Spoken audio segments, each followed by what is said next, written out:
Hello, welcome to this month's first Friday at Fusion Studio. I'm Rich Dione, Associate Professor of Practice in the Department of Theater and Co-Director of Fusion Studio for Entertainment and Engineering at Purdue University. Hello, my name is Mary Pilon, and I'm an Associate Professor of Engineering Practice in the College of Engineering, the School of Engineering Education, and I'm the Co-Director of the Fusion Studio as well.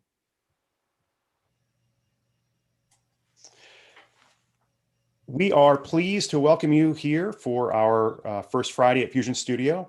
First Fridays at Fusion Studio are one-hour virtual workshops that provide a monthly opportunity to discuss emerging trends in technology in the entertainment industry, engage with industry experts and practitioners, and explore scholarly works. This month, we're pleased to welcome Peter Weishar, Professor of Themed Experience and Program Director of the Themed Experience MFA track at the University of Central Florida. Professor Weishar is president of the Themed Experiences and Attractions Academic Society, and he is with us today to talk about the MFA program in Themed Experience and the Themed Experiences and Attractions Academic Society. Welcome, Professor Weishar. Thank you very much, and Rich and Mary, I really do appreciate the invitation to join you today. I will have plenty of time for questions after the presentation. I'm going to start off and talk a good deal about the MFA track at UCF, and then talk about the academic society as well. So, okay, Rich did a very quick introduction for me, and I am a professor of themed experience, and as far as I know, I think I'm the only one in the country. I made that title up for myself, and they said okay at UCF. So very, very excited to be doing that. We are the first themed experience master's degree in the country, and we just recently, about a few weeks ago, actually, became accredited by the National Association of Schools of Theater, because we are a track within the theater major. I'm not going to go through all of these different things, but I'll just quickly tell you a little bit about my own background. I started many years ago doing digital art, interactive work. I was a creative director for a small game company, very interested in digital art. Started teaching at NYU at the Interactive Telecommunications graduate program, and eventually transitioned into a full-time position at NYU. Where I was the digital media professor at the NYU Film School. A position came up as Dean of Film, Digital Media, and Performing Arts, which I later renamed School of Entertainment Arts at the Savannah College of Art and Design. I was there for about 10 years, where I started the themed entertainment design master's program there. So a great passion of mine has always been the themed entertainment and themed experience. There's a lot of crossover between the work that I did creating digital environments and the guest experience in themed experience and the user experience in themed environments. From SCAD, I took a position at FSU as Dean of the School of Fine Arts, and I started the Themed Experience Institute there. And then about 3 years ago, I was recruited to come down to UCF and start an MFA, a master's program in themed experience. So it's a new challenge for me. The program is just about 2 years old. We're expanding pretty rapidly, trying to keep the numbers of students to be very manageable. But UCF is a huge institution, and probably the program will grow a good deal from where it is today. So first we get to how we define themed experience, which is a little bit different than a lot of other institutions. And we use this simple definition. It's an interaction with an environment that is designed to tell a story.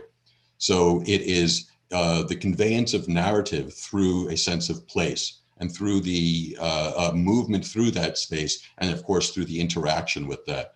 And I deliberately call this program Themed Experience, not Themed Entertainment, because we look at the much broader application of what we can do with themed experience.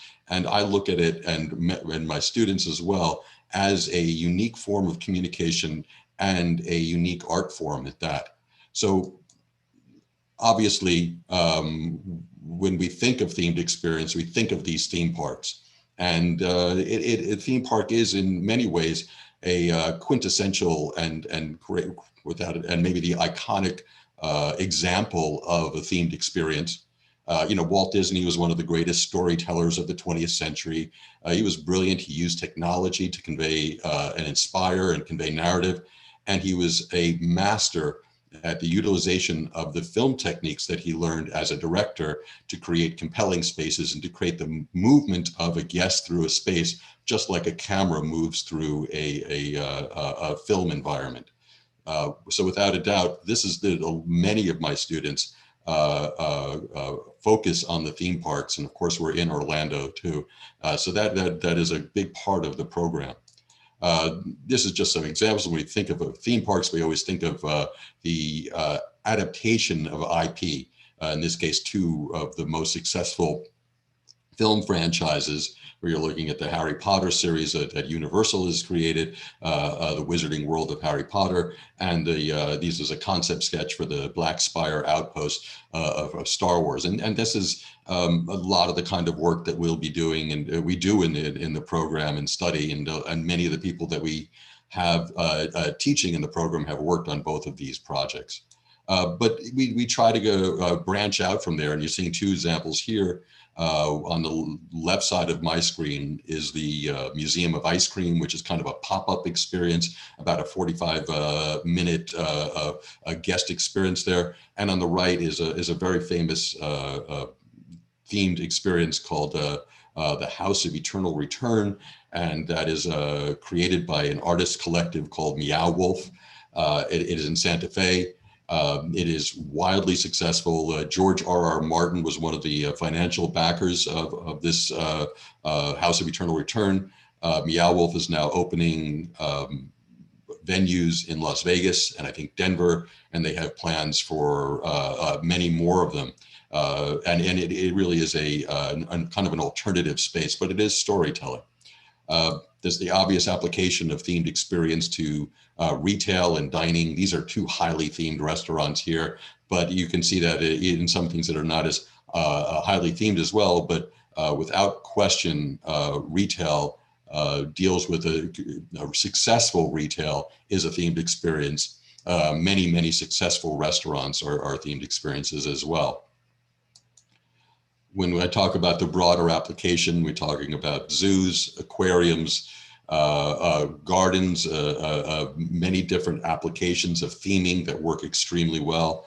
If you've ever been to, for example, the Atlanta Aquarium, really has a magnificent themed experience that engages the guest and helps tell the story of the natural environment. On the right side, I don't know if any of you guys have been there. This is in Sarasota, Florida. And this is the Katazan, which is the house, translates to the House of John, but it's the House of John and Mabel Ringling. In Sarasota, Florida is the John and Mabel Ringling Museum of Art.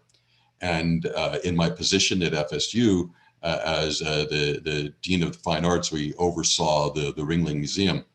And I want to just talk about this a little bit. If you've ever been to the Ringling Museum, you'll see that there's the Katazan, which is shown here, which is his home. And then John Ringling built a large fine art museum. There's an education center. And then, of course, there's the Circus Museum, because he owned Ringling Brothers and Barnum and Bailey Circus. That's all situated in a 16-acre garden area right on the water. And many people who go there, it feels disjointed to them because you have some very different things, as they're all part of the museum. We used and applied a lot of the knowledge that we gained from themed experience to tie all of these things together and to tie it into John Ringling as different aspects of his life: his home with Mabel Ringling, Mabel's garden area, his work, which was his the Circus Museum, and his passion for the arts and education. And when we tied it together, it made a much more cohesive guest experience. And a lot of that tied, as I mentioned, into retail, and the gift shop became much, much more successful when we told the story of John Ringling better and more cohesively.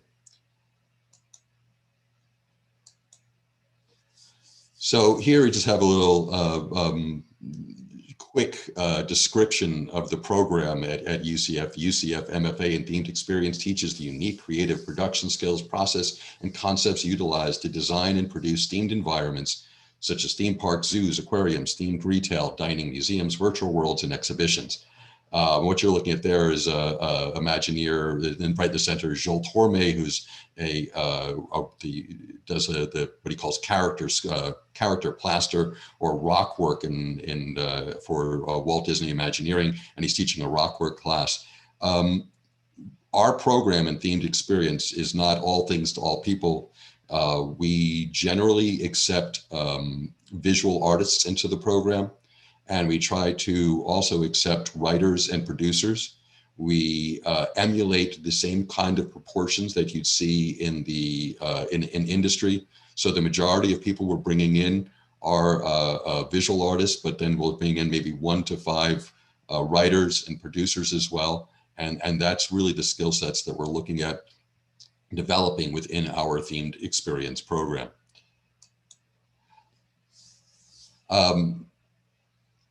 One of the reasons that I am at UCF, or the primary reason, is absolutely the location right in the heart of the themed entertainment industry. UCF is also one of the largest institutions in the country, and we have between 70,000 or 72,000 students, depending upon the count of virtual students and remote. But it is a massive university, and of course located in Orlando, has a fantastic hospitality program. So there are almost 5,000 students studying hospitality in the heart of Orlando, right outside of Universal Studios. The other UCF was founded to serve the aerospace industry, and they have some magnificent faculty working in VR and visualization as well. And I'll show you some of the work that some of my master's students have done in collaboration with them. So you see, of course, Universal Studios, Walt Disney World, SeaWorld, for now at least, is still there. Many of the major attractions and parks are there. For those of you who are familiar with the industry, you'll know that logo in the bottom right, which is IAAPA, International Association of Amusement Parks and Attractions. IAAPA just recently relocated their main office to Orlando, and they have a giant expo there each year, about 80,000 people. So we're very much involved with industry. The advantage of being in Orlando is we can literally take some of the best creatives from industry, and they can just come and chat with the students after work, or we can visit their studios, or of course we can treat the theme parks as labs as well. So there's a lot of strength to being right there. Right now during COVID, most of our classes are via Zoom and virtual, so we don't have the same kind of advantage, but we were able to really enjoy that before the shutdowns.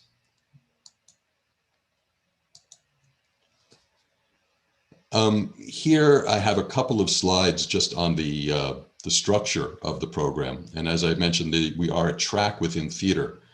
We see the theater as a cognate to the work that we do. Many of the most successful themed entertainment and themed experience designers have come from theater backgrounds.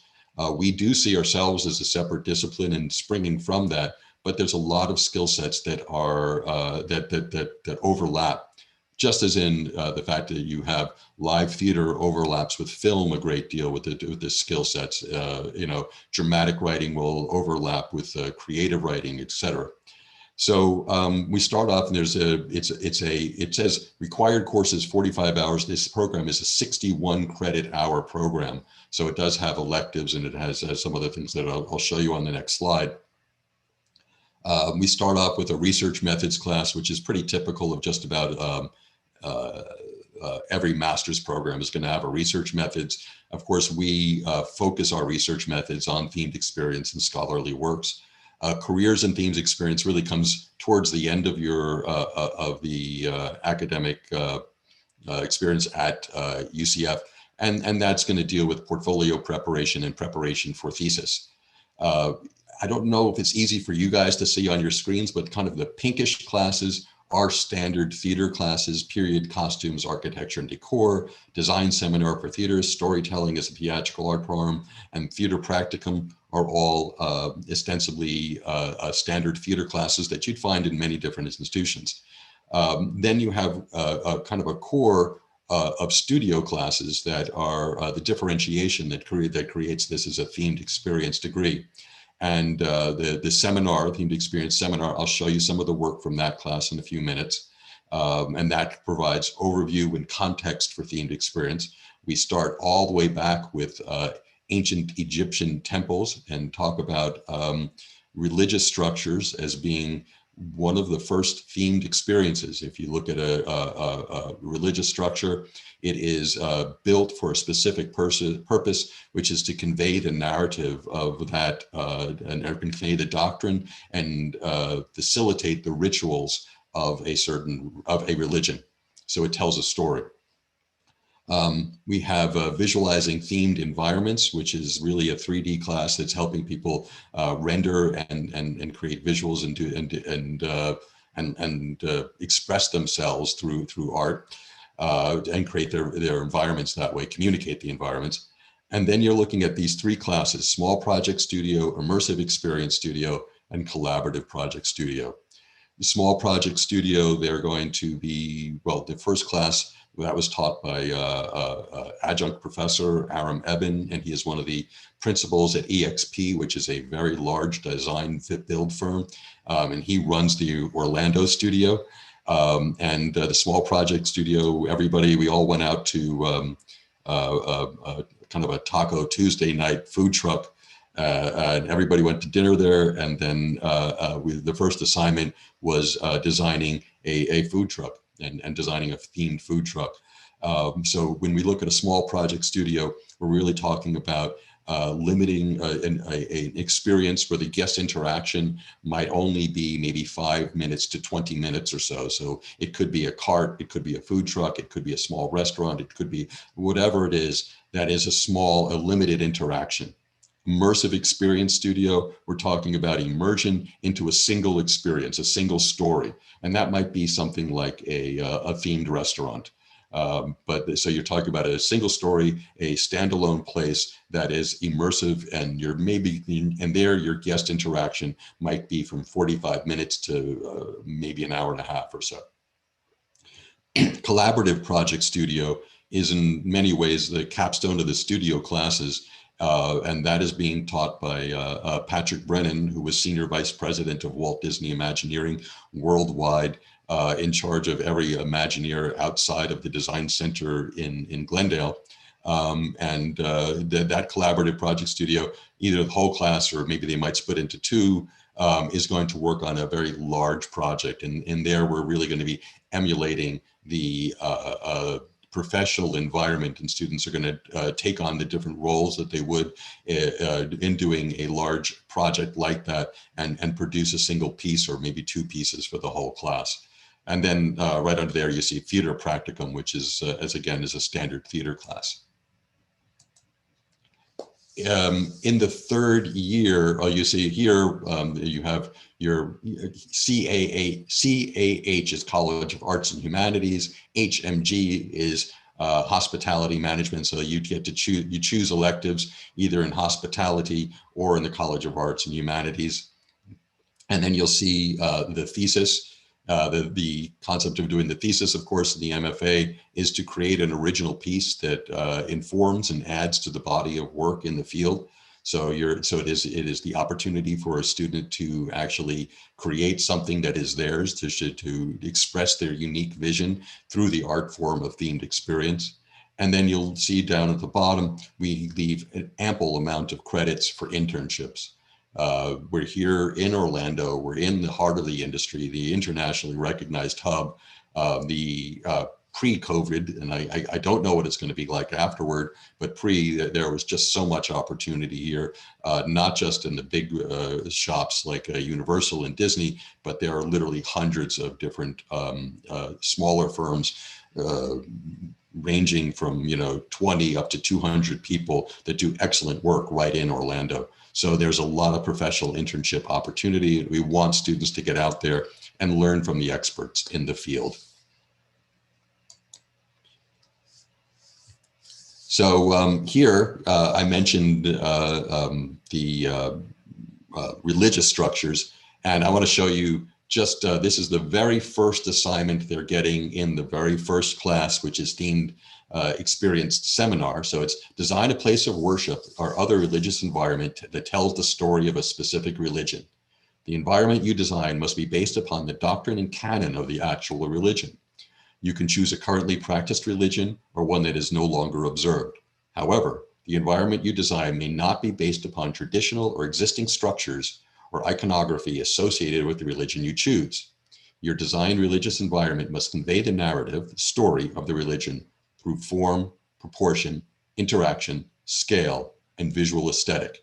The design of the space should facilitate interaction that enforces the traditional observation of the chosen religion. So quite simply, let's say you were going to pick Catholicism. You would do so without actually making a church in the shape of a crucifix. You wouldn't have those kind of symbols throughout, but you want to convey the core of what it is to be a Catholic. You want to convey a lot of the doctrine that's there, and you want to create a place where a priest would feel comfortable performing the different rituals that are part of that religion. So here I have a few pieces that I'll show you. As I mentioned, this is their first assignment in their first class. And here, this is a Taoist temple, and this student has chosen to make a physical model, and she has this winding path, if you can see that in the model, that leads up to a second story, and part of that is following the path and the non-direct path to the experience. And there is a little bit of a side elevation of the actual Taoist temple. And you can see that she's incorporated a lot of natural forms and incorporated and made it so that it is in harmony with the garden type experience in nature that is around it, which would fit with the actual religion. This is a student's kind of redesign of a traditional pagoda. She's got this space for worship, and she has the different tiers that she's represented of the pagoda through the windows in the front and the way that one would interact with it. So she's kind of done this minimalist rectangular interpretation of a Zen experience. And I wanted to show you this one as well, because this is another student that's also taken Zen Buddhism, the Buddhist, and she's again chosen these different kinds of pathways that you can choose.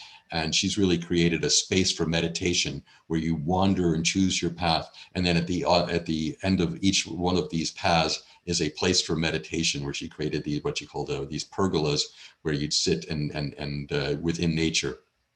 So they've created a space. She's created a space that facilitates the doctrine of that particular religion.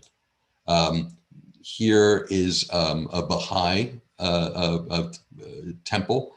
Baha'i really it's a more modern religion, and they have reading rooms actually, and of course they're always situated in the garden. And she has chosen the nautilus shape here to create this reading room that again is in harmony with nature and the garden surrounding it. Zoroastrian, which is the worship of fire, and this is one of the students that had done this as the project. So again, this is a reimagining of a Zoroastrian space. I mentioned Catholicism to you guys, and if you can see my cursor over there, this is a reinterpretation of a cathedral, and it is, and of course, the circular form. And she has different kinds of symbolism. She said, like, for example, a guest exits through a bridge that ascends over the rings as a reminder of Jesus' ascension to heaven. So she's again incorporating the doctrine into space. And then just to kind of end it off, one student chose Scientology, which is the L. Ron Hubbard science fiction-based religion, and she's created this kind of really cool 1950s sci-fi experience. So I just want to show you a couple of pieces of additional work that wasn't that particular assignment, but was done in first year. This was a model of a piece that was done for, I think this was done for the Disney Imaginations contest. And this was a proposal for a new structure on the UCF campus.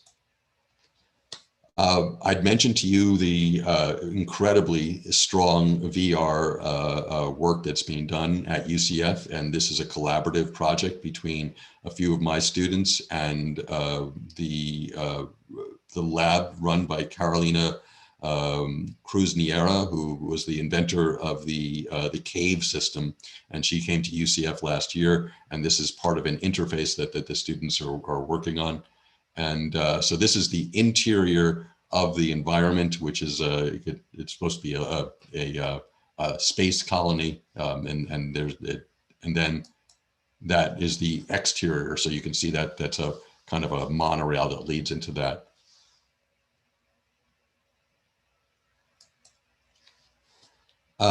Right over here is just a little bit of information on application to the program. They just redid the website for the themed experience. If you actually typed in themed experience at UCF, there's a really great website which takes you through the whole process. If you're interested in this program, of course, I just put my email right there. I do talk to students just about all the time about education in themed experience and directions that they can take within that. And then here's kind of my, I think this is the last slide talking about the themed experience program. Most students who are applying are submitting a visual portfolio. We really do weight that portfolio very heavily, and it is the ability to communicate within that medium, to communicate those ideas is what we're really looking for. We don't look just for scenic design students. We really accept from a very broad spectrum of the arts. So we have a lot of architecture, interior design, graphic design, illustration, film, really just about almost any kind of creative endeavors. We're accepting students. We do have, as I mentioned, a few screenwriters that have come in that want to write for themed experience. We actually just started a writing for themed experience class. And we do have a few people who are really excellent producers and stage managers who are working with us as well. So, but most students are submitting a really strong portfolio, and that is the perhaps the most important thing in the application to the program, because we are an MFA. Okay, I'm going to take a couple of, hopefully not a couple of minutes, but hopefully a few seconds here to bring up another screen, which is so I can talk to you more about the academic society. And I'll just bring that up.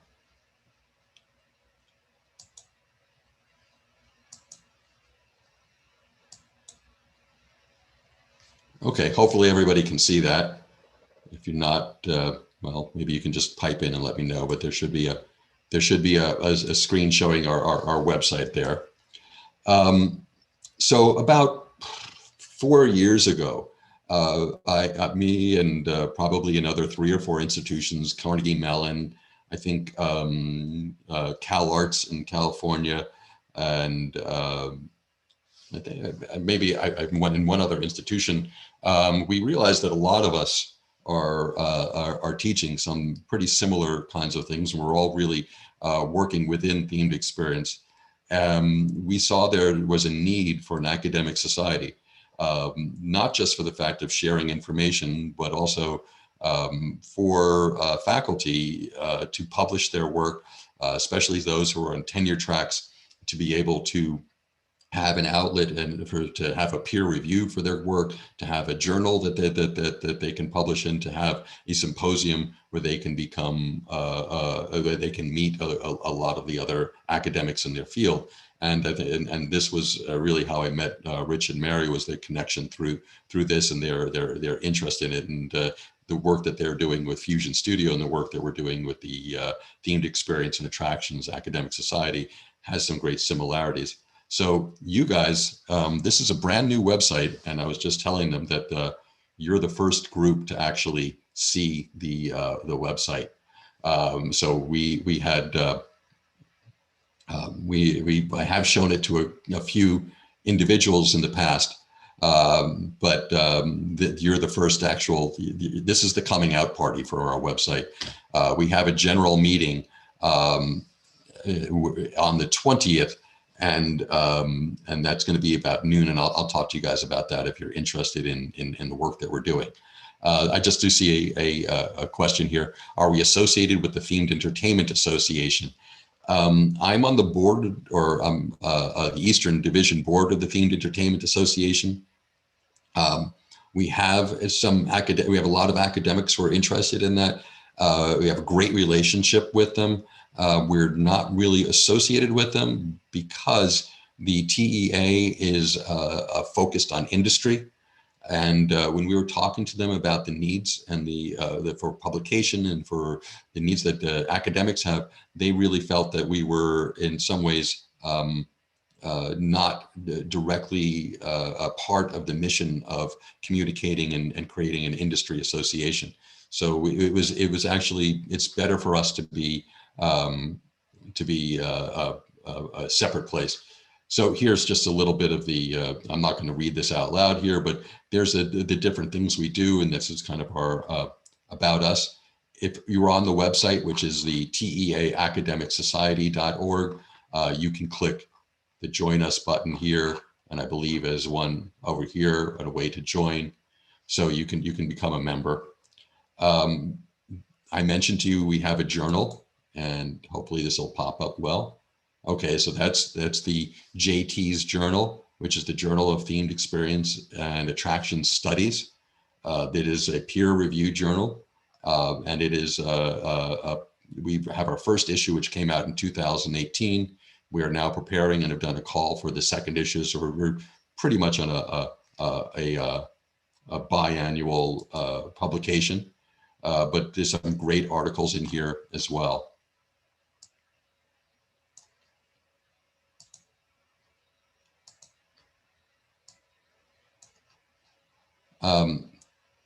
One of the things that is really terrific in this site, and we've worked pretty hard on this, is we have a directory of programs.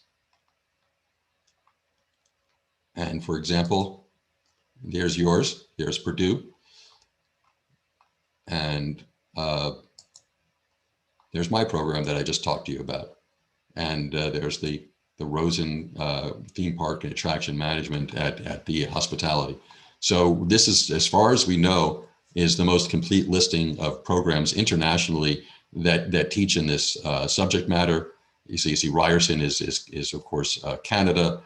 We have a few European institutions as well, and so that we do a good deal. We work pretty hard to get all of this together and to create this as a resource, mostly for connection between each other, but also for those who are thinking of pursuing an education in this area.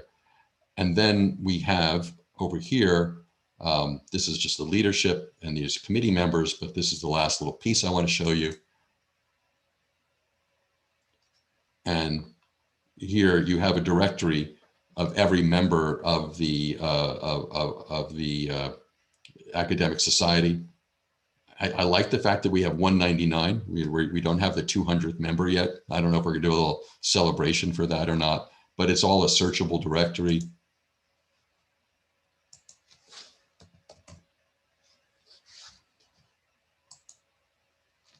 And Rich, there you are. So you get the information, contact information for each person who's a member of the organization. So this website's done a great deal to facilitate communication and hopefully make a more cohesive community. Our last event that we do, obviously this year we're not going to have it because we do an academic symposium. It is during IAPA, and it is 2 years in a row. IAPA has fully sponsored our symposium. It's $25, I think. You get breakfast and lunch with that. IAPA provides the space, and it provides all of the different support. And it's actually, we've had 2 symposia during IAPA over the last 2 years. We have the 3rd one scheduled this year. IAPA was canceled in person. So we're going to, in lieu of that, we're going to have a meeting this year. If you actually, we're on Eventbrite, if you're interested in joining us for the general meeting. We'll be talking about, obviously, this website, but we'll be talking about the next journal. We're also going to do virtual presentations of some of the submissions to the symposium. So if that's on the 20th at noon Eastern Standard Time, if there's a, and here's a question, if I'm still undergrad, would I be able to attend anything? Yes, without a doubt. You can definitely come to the meeting, especially there's the virtual presentations. We're finding there's a good deal of virtual presentations on in the industry. The presentations we're doing are academically oriented, really about academia, about research in the field.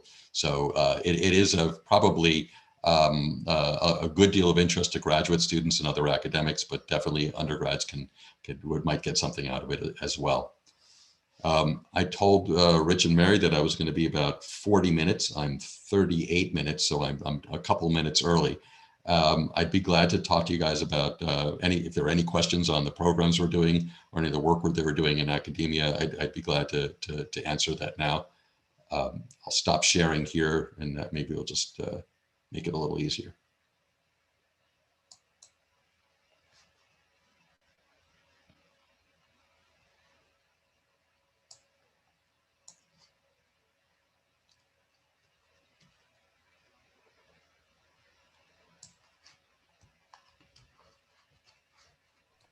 This is a time where we're open to any questions, so feel free to put them in the chat, or you can unmute yourself and feel free to ask the question directly.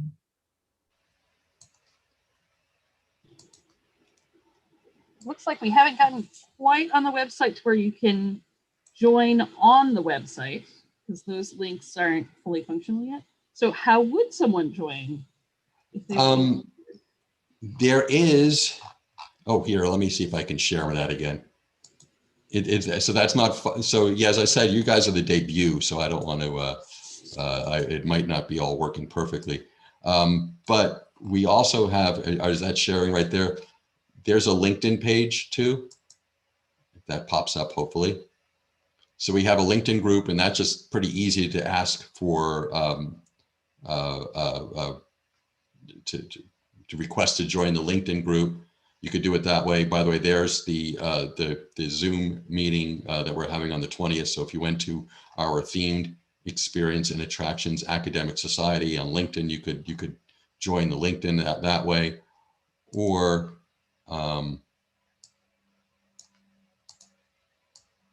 we do have a Facebook group as well. Or you can, I think it's there right at the bottom here. There's our email. That's a Gmail. You could click on that and just do a request through that Gmail. The Gmail might be is pretty straightforward. Okay, so yeah, when you clicked on join, it was sent to a login page about that. So maybe we got that might be something we need to refine more. But if you just send something to teasmail@gmail.com, that'll work for us too. With our email account is there are no fees associated with the TEAS now. we are not, we're a small group, and we looked on becoming a nonprofit, but we felt that the cost of actually becoming a nonprofit would eat up a lot of the dues that we would be collecting. So it'd all be a pretty much a wash. So no, it's all free to join. Oh, so you're pointing out the join button on the navigation, is that? So that's not an active link. The join us at the bottom isn't working, but the join should be working. And if not, as I said, you can join the LinkedIn group, and we can get you on the site if you want to do that as well.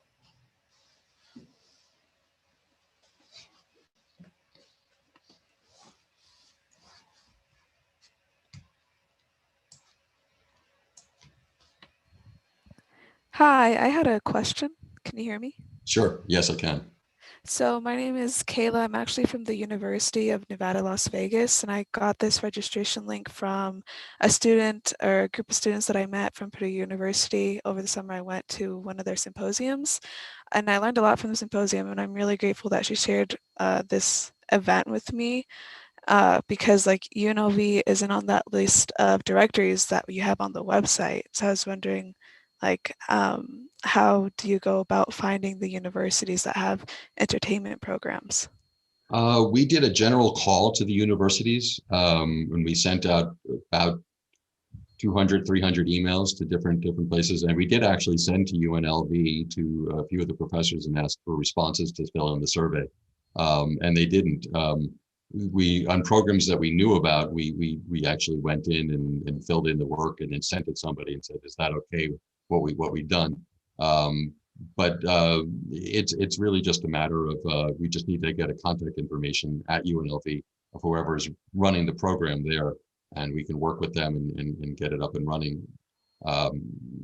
We just, like, for example, we just added, here, if I can put a share screen on a second here.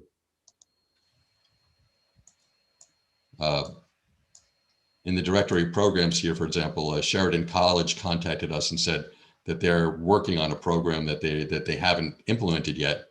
So we put this as there, and you can see over here, it's his inaugural year, and we just had the basic information, but they did contact us and asked if they could be listed, and we're always very happy to include others as well.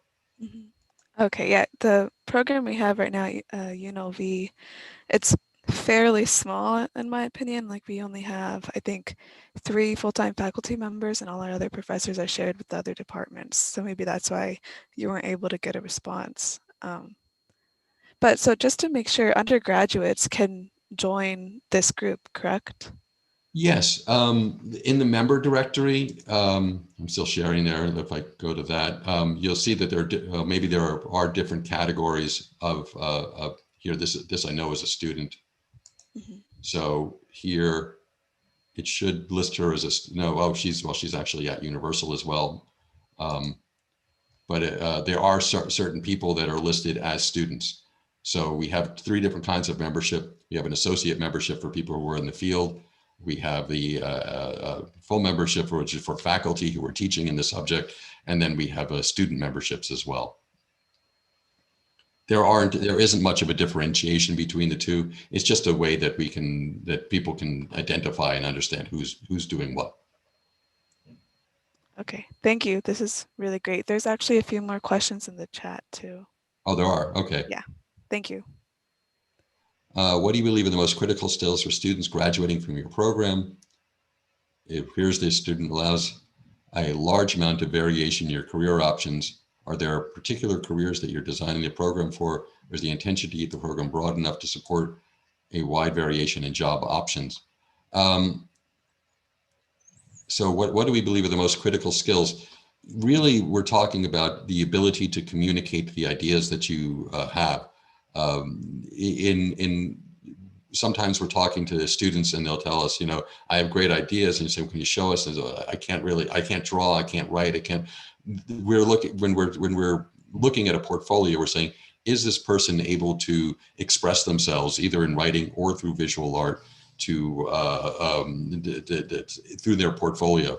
So as I mentioned, we really look at a broad range of creative pursuits that we'll accept in the portfolio.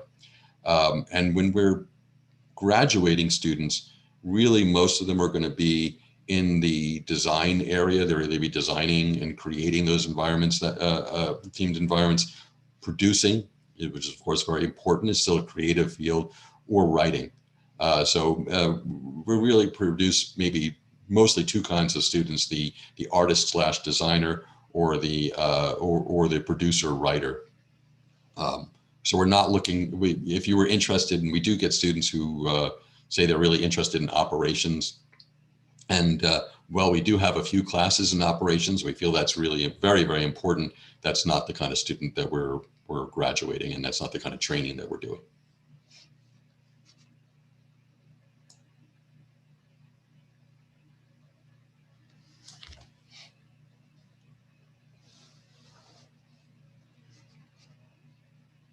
Okay, I'm still sharing my screen there. I think, yeah, here's the contact, by the way, and there's the different things. So that's all fine. This phone number is basically that's my work phone number, and you can leave a message there, but I would say the best way to contact is through email. Hi, I just have one last quick question, just because you were going over what kind of students you were looking for. I'm currently an engineer, more of an industrial engineer.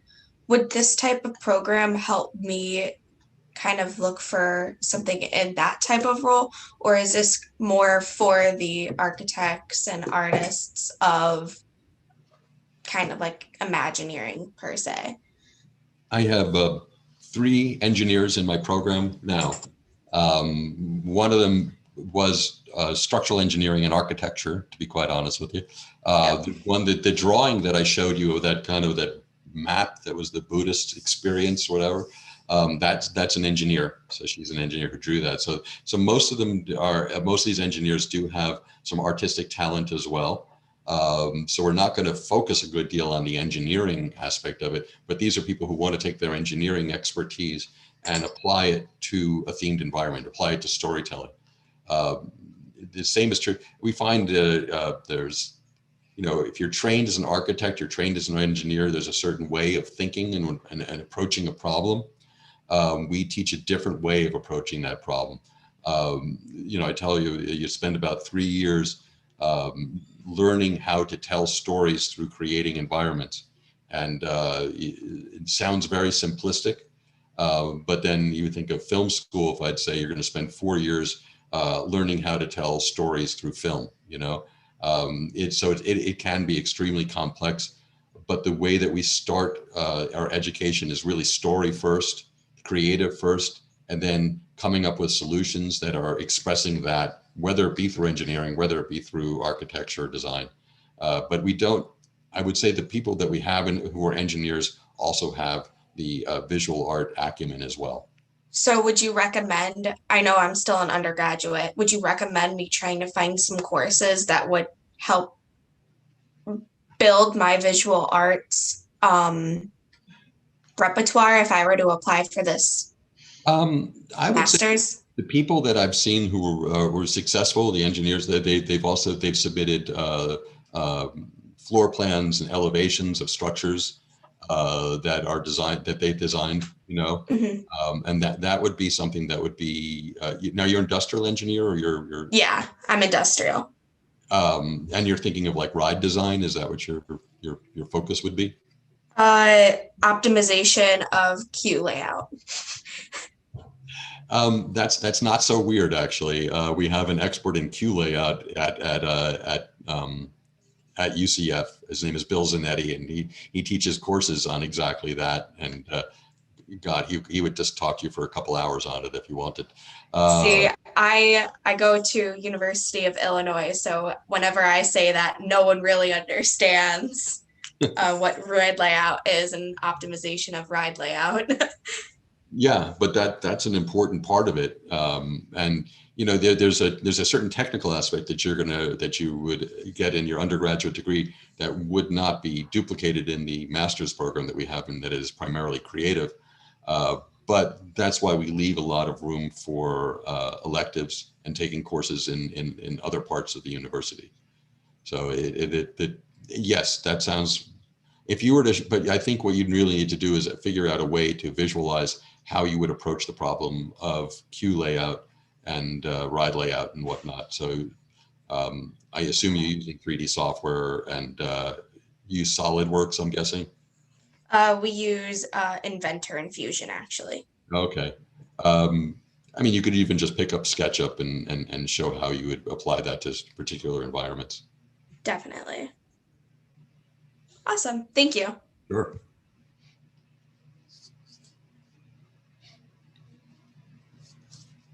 Let me just take a look at chat here and see if we have anything else coming through. I think I've answered every question. I can turn it back over to Rich. Sure. Thank you. We have about a few minutes left, so this is probably just a good time to wrap up unless there are any final questions. This is your last chance. All right. Well, thank you all for being here. Thank you for Professor Weishar for sharing your experiences and your programs with us. We're really excited. Just wanted to let you all know that you should be watching your emails and social media and our website for upcoming announcements about future First Fridays.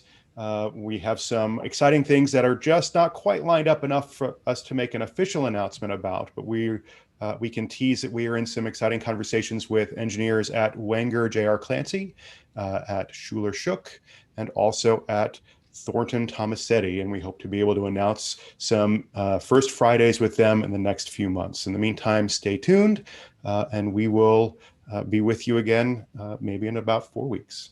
Thanks, everybody. Thank you.